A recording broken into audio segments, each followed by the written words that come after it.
This small workshop in Pakistan uses recycled scrap metal to produce affordable and durable engine cylinder liners. They melt the scrap and cast it into molds. These liners are ready for use after some basic machining on a lathe. This small workshop in Peshawar, Pakistan, is the only local production base for cylinder liners. The craftsmen work against the clock to increase production, casting molds for the liners. Despite the small outer diameter, a single metal sand mold can hold 4 liners. After confirming the spacing between the solid molds, the craftsman fills the entire sand mold box with mixed sand. To prevent voids that could cause casting failures, they stir the sand with an iron rod after adding each layer, ensuring the sand settles to the bottom. When the sand is fully packed, they compact it tightly. If the liner molds are well made, the likelihood of defects is minimized. Once the craftsman smooths the base of the mold, they sprinkle talcum powder on the surface to facilitate separation from the second mold layer. Then, they place a thinner upper mold, fill it with sand, and compact it to ensure the liner's head forms correctly. The craftsman quickly and skillfully made the molds for the cylinder liners, separating them and creating 4 hollow spaces in the sand mold. However, the sand is not ready for pouring yet, as the inside of the cylinder liners needs to interact with the pistons.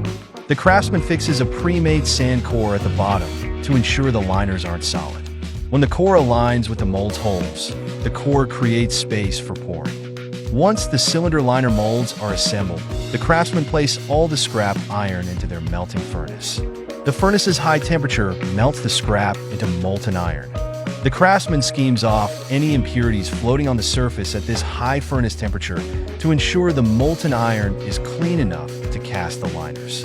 After an hour of heating, the molten iron is ready for casting. They pour it into their special ladle, and while the sand mold holds for liners, the thickness of each liner doesn't require much molten iron, allowing one ladle to cast an entire row of liners. Once the mold is filled with molten iron, waiting for the liners to cool before demolding is unnecessary. Due to limited space, the hot liners are moved outside immediately to free up the metal sand mold for more casting. After cooling for a day and night, the liners are ready for cleaning. The high heat makes the sand blocks brittle, but a light tap from a hammer easily breaks them away. The liners are then sent to the workshop for machining. Since the freshly demolded blanks are rough and don't match the final product dimensions, the craftsman begins by trimming the cylinder liner.